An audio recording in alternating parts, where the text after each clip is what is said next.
먼저 저는 지금 국어 강사로 남다른 이해학원에서 2년째 국어 가르치고 있는 이진영이라고 하고요. 제가 조금 모르겠어요. 어떻게 보이실지 모르는데 약간 저 어려 보일 것 같은데 그래도 이제 국어 가르친 지 벌써 6년 차고요. 그래서 그렇게 이제 경력이 없지는 않은 강사라는 걸 미리 말씀드리고 시작합니다. 제가 외모가 좀 그래가지고 많이 오해를 받아서 미리 말씀드릴게요. 먼저 제가 무슨 수업 맡고 있는지 말씀을 드려야 할 것 같아서요. 저는 지금 고3 수능반을 맡고 있고요. 이제 고3 수능반이 빠지면은 거기에서 이제 예비 고1반을 맡을 예정이에요. 그래서 약간 저희 학원에서 예비 고1에 좀 중점을 두고 있어서 그런 식으로 배치를 해둔 상태고요. 지금 여기 충암 고1이라고 되어 있는데 2학기 되면서 약간 반이 개편돼가지고 명지고 2학년, 그 다음에 충암고 2학년을 현재는 맡고 있습니다. 자, 이거는 이제 2015년 교육과정 기준으로 현행학교의 교육과정을 보여드리는 건데 사실 이번에 2022년 교육과정으로 바뀌었죠. 그래서 이게 유지가 되지는 않을 거예요. 약간 변할 건데 지금 이제 사실 내신의 맞춤형인 내용도 좀 얻고 싶으실 테니까 전반적인 경향을 자세하게 설명드리기 전에 보여드리려고 이 파일을 가지고 왔습니다.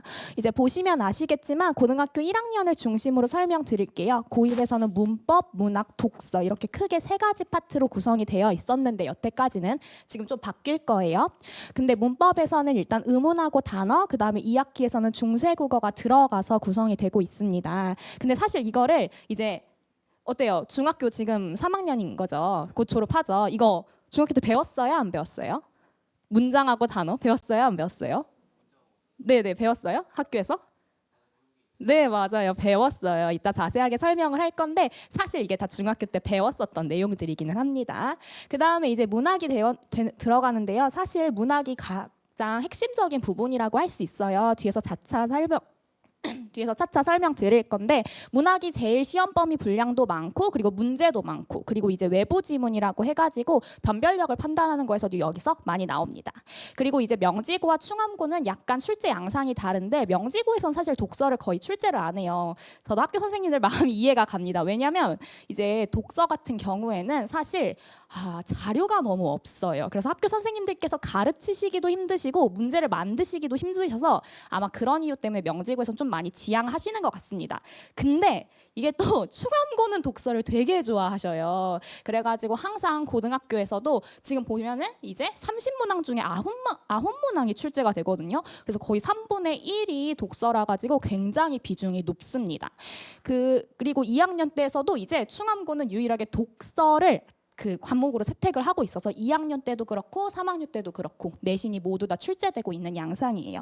고등학교 2학년하고 고3은 이렇게 제시가 되고 있는데 고등학교 2학년은 뭐 비슷하게 문학, 독서, 문법으로 나가고 있고요. 고3은 뭐 이렇게 문학, 독서, 문법 화작 중에서 선택 과목을 선택하게 되어 있는데 사실상 수능 특강으로 나가서 이제 독서랑 그다음에 문학이다 이렇게 보시면 될 것 같아요. 그래서 결국 요약을 하자면 1학년은 문법하고 문학이 중요하고요. 그 다음에 2학년은 독서와 문학, 사실 이거는 이제 충암고 대상인 거죠 주로. 그리고 3학년은 독서와 문학이 중요합니다. 3학년에서는 명지고에서도 독서 과목이 있기 때문에 중요한 부분이에요. 그래서 어쨌든 학교 내신에서 3년 내내 빠지지 않고 출제되는 내용은 문학이라서 문학이 이제 내신에서는 가장 중요하다 이렇게 말씀드릴 수 있겠습니다. 근데 그렇다고 해서 문학만 공부하면 될까요? 당연히 아니겠죠. 자, 이거는 여러분 수능 지표인데요. 이제 수능에서 오답률을 제가 이제 10개 상위를 모아가지고 가지고 온 거예요. 근데 보시면 근데 오답률이 되게 높아요. 어떻게 문항 하나를 심지어 한 문항도 아니고 두 문항을 10명 중에 2명이면 네, 지금 여기 한 25분 정도 계시는 것 같은데 이제 이렇게 앞줄에 한 분은 앞줄은 이렇게 맞고 나머지 이제 다 틀리신 거죠. 그래서 그만큼 굉장히 오답률이 높은데 이게 다 비문학입니다. 그래서 3년 내내 굉장히 비문학의 비중이 높게 나오고 그거에서 변별력이 전부 다 나오고 있는 상황입니다. 그리고 이제 하나 더 말씀을 드리자면 내신에서 이제 명지고하고 충암고 같은 경우에는 사실 그냥 이전의 중학교 국어랑 굉장히 다른 양상으로 출제가 되고 있어요. 구체적으로 말씀드리자면 어떤 거냐면 예전에 중학교 때 시험 같은 걸 보면요. 어떤 식으로 구성이 되냐면 5지문이 시험범위면 5지문만 나옵니다. 그래서 한 지문을 딱 주고 그 문제에 대해서 시어 암기한 문제 하나, 표현법 암기한 문제 하나, 그 다음에 작가 암기한 문제 하나 이렇게 해서 모두 다 그냥 그걸 암기만 하면 다 고를 수 있도록 그렇게 배치가 되어 있어요. 근데 이제 고등학교 문제는 아마 다들 한 번씩은 시험 문제 보셨을 것 같은데 그렇게 한 문제만 있는 그런 친절한 문제가 아닙니다. 가, 나, 다 지문이 있어서 그 지문을 전부 다 읽고 이거의 공통점이 뭔지, 이거의 차이점인지 뭔지 물어봐요. 근데 학교에서 그거 가르쳐주냐? 안 가르쳐 주거든요. 학교에서는 그냥 가지문 오늘 배우고 다음 주 되면 나지문 배우고 그 다음에는 다지문 배우고 그냥 그렇게 끝나고 나서 바로 시험 치는데 아이들한테 물어볼 때는 그래서 이게 종합적으로 무슨 의미를 갖니? 이런 내용을 물어보는 거예요. 그래서 중학교 때랑은 상당히 문제 출제 양상이 다릅니다. 그러면 대체 뭘 준비해야 내신을 볼 수 있냐? 아니 학교에서 알려주지도 않은 걸 내가 어떻게 풀어야 되냐? 하면은 사실 이건 수능 대비를 하면서 가지고 올 수 있는 겁니다. 그래서 이제 내신하고 수능 사이에 괴리를 채워가면서 가는 게 바로 고등국어의 핵심이라고 볼 수 있겠는데요. 첫 번째는 내신 대비를 일단은 하셔야 됩니다. 당연하죠. 암기는 당연한 거예요. 암기와 성실함은 아이들이 기본적으로 가져가야 되는 겁니다. 그거는 학원에서 채워줄 수가 없어요. 그래서 그거에 대한 내용은 주로 문학과 문법에서 나타납니다. 그거에 대한 내용이 필요하고요. 그 다음에 두 번째로는 이건 학원에서 많이 도움을 줄 수 있는 건데 내신 기간이 아닐 때 특히 방학 기간 이런 예비고일 기간 활용해서 수능형 공부가 꼭 필요합니다. 이건 좀 더 뒤에서 더 자세히 어떻게 해야 되는지 설명드릴게요. 그리고 세 번째로는 반복적이고 정말 꾸준하게 훈련을 해야 돼요. 제가 이제 여러 학원을 조금 6년 동안 세 종류의 학원을 전전하면서 느꼈던 바는 이게 아이들이 수업을 듣는다고 실력이 정말 늘지 않아요. 아이들은 거기 앉아 있는 겁니다. 그러면은 거기에 앉아서 이제 C를 받았어요. 그럼 이제 선생님이 강사가 드리는 이제 C를 받아요. 그러면 그걸 어떻게 하냐? 그냥 받고 잊어버립니다. 이제 그 씨앗은 더 이상 이제 그 씨앗은 근데 자신의 것이 아니거든요. 자기 땅에 심어야만 싹이 트고 그 다음에 이제 결실을 맺는 건데 그걸 그냥 받기만 하고 이제 돌아가는 길에 다 버리는 거예요. 하원하는 길에. 그럼 어떻게 해야 되냐면 결국에는 아이들한테 가가지고 강사가 하나씩 너 이거 이해했니? 너 이거 오답 노트 했니? 왜 이 오답 노트에서 너 이런 식으로 답을 근거를 정리했니? 이걸 물어보셔야 되는 거예요. 그리고 그게 사실 진짜 중요한 시기가 제가 생각했을 때 정말로 고3 그다음에 예비 고1입니다. 왜냐하면 고3 때는 자습 시간이 어마어마하게 많아요. 그런데 걔네들이 그거를 인강 듣는 걸로 때워요. 그게 예비 고1이라 다르겠습니까? 고3도 그러는데 지금 그 예비 고1들 자습 시간 어마어마하게 많아요. 지금 이제 집에 가면은 다들 이제 핸드폰 하고 게임 하고 TV 보고 이러면서 누워 있겠죠. 이제 학교도 거의 뭐 어떤 날은 저 아파서 못 갈 것 같아요. 이러면서 빠지고 그런데 이제 또 낮에 밥 먹을 때 되면 멀쩡하고 뭐 이런 때 아닙니까? 저도 그랬었어요. 이제 예비 고1 딱 올라가는 시기에. 그래서 그런 시기라서 자습 시간이 어마어마하게 많은데 이 친구들은 아직 그 위기감도 없다 보니까 옆에서 잡아주고 계속 이거의 답을 설명해 주세요 하고 말하는 사람이 없지 않으면 안 됩니다. 그래서 이거는 사실 학원에서 해주는 것과 더불어서 코칭이 계속적으로 들어가야 되는 부분이라고 설명할 수 있을 것 같아요. 자, 그러면은 기본적으로 좀 고등국어를 어떻게 해야 되는지 좀 상세하게 설명을 드릴게요. 고등국어 중요해 이렇게 말하고 자세한 가이드라인이 없는 거 제 적성에 맞지 않습니다. 저는 문제가 있으면 그거에 대해서 정확한 솔루션을 드리고 싶어요.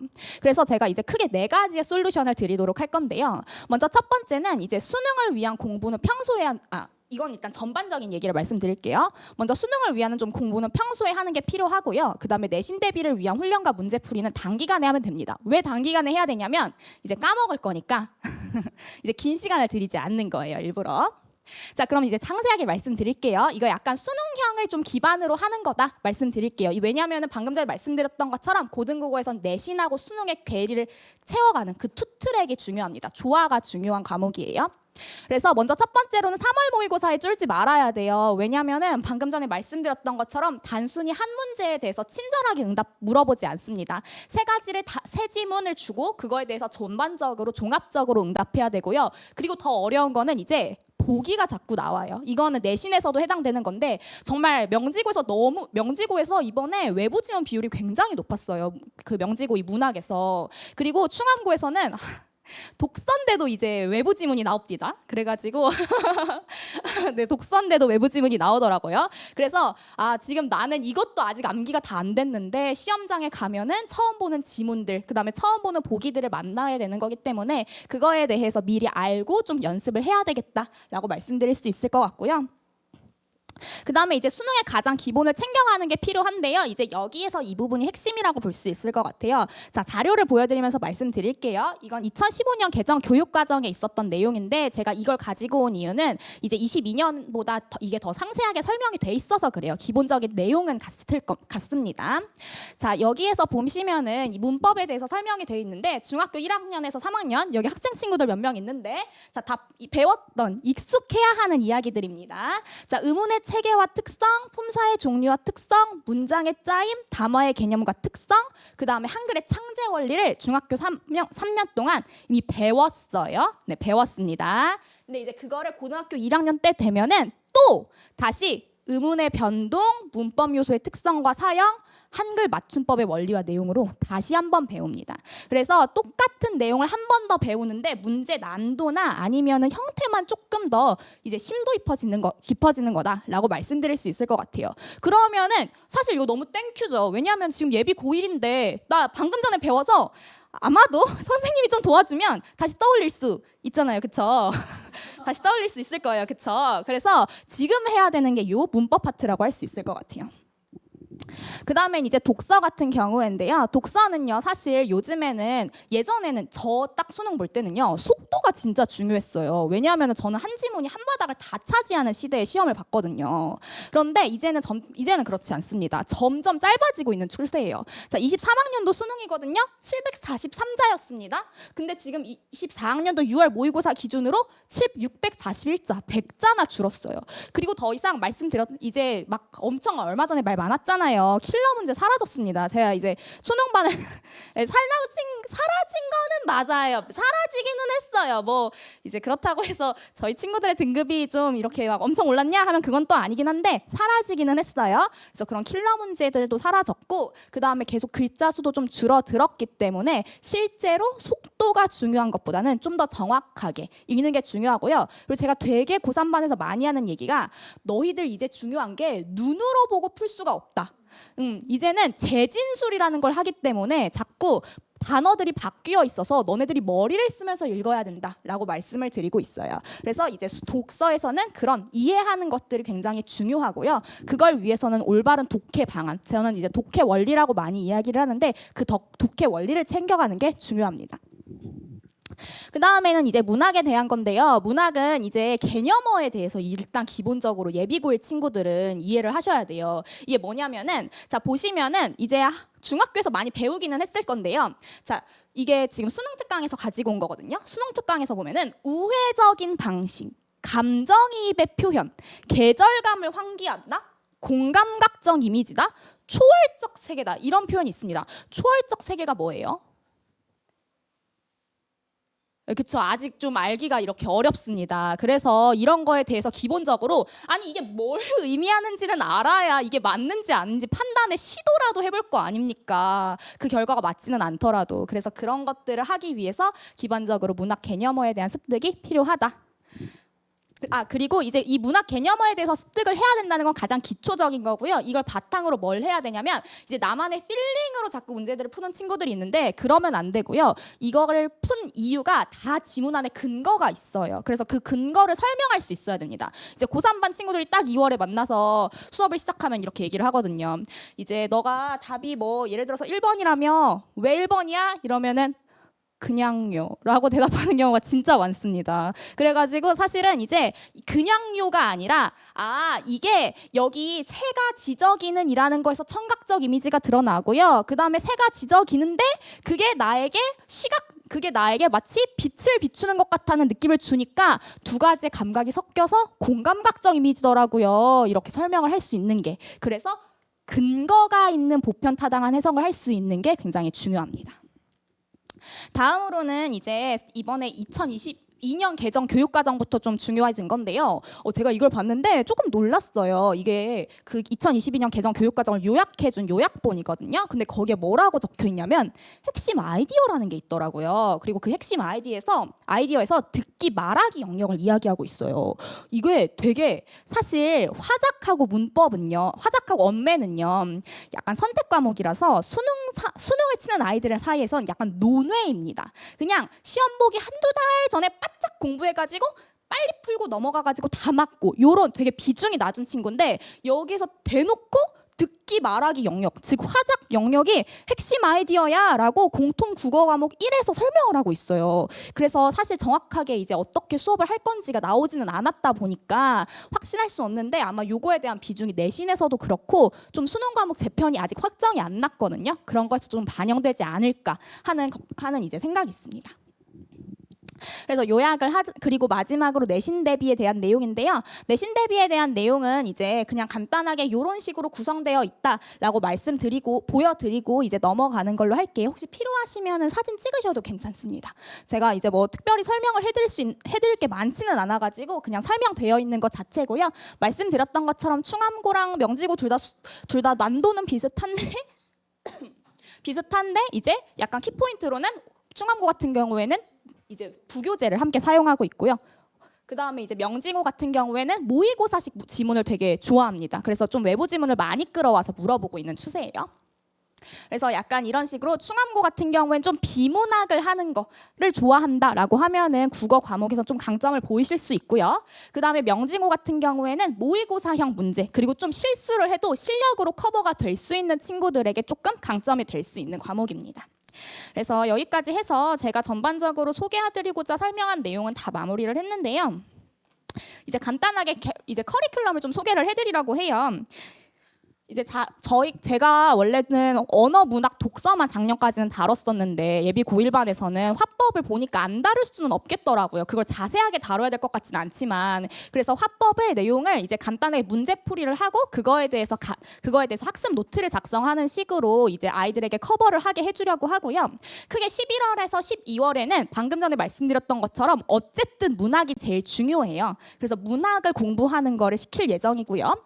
그 다음에 1월 같은 경우에는 이제 좀 문법을 그래도 지금이 진짜 굿타이밍이거든요. 다들 배우셨잖아요. 그렇죠? 그래서 지금 다시 상기시키는 게 좋기 때문에 1월쯤에 그래도 좀 시간이 좀 지나야 가지고 다시 공부해서 자극할 때 애들이 스스로 반성하면서 배울 수 있거든요. 그래서 1월쯤에 문법 한 달 정도 배우고 그 다음에 2월에 좀 학평 대비하면서 모의고사 좀 많이 풀고 그 다음에 비문학 함께 풀면서 비문학이 이런 거구나 하는 느낌을 좀 잡을 수 있게 구성을 그렇게 해놨습니다. 자세하게 혹시 나중에 궁금하신 게 있으시면 뭐 따로 질문하시면은 그런 거에 대해서 이제 답변해드릴 수 있을 것 같아요.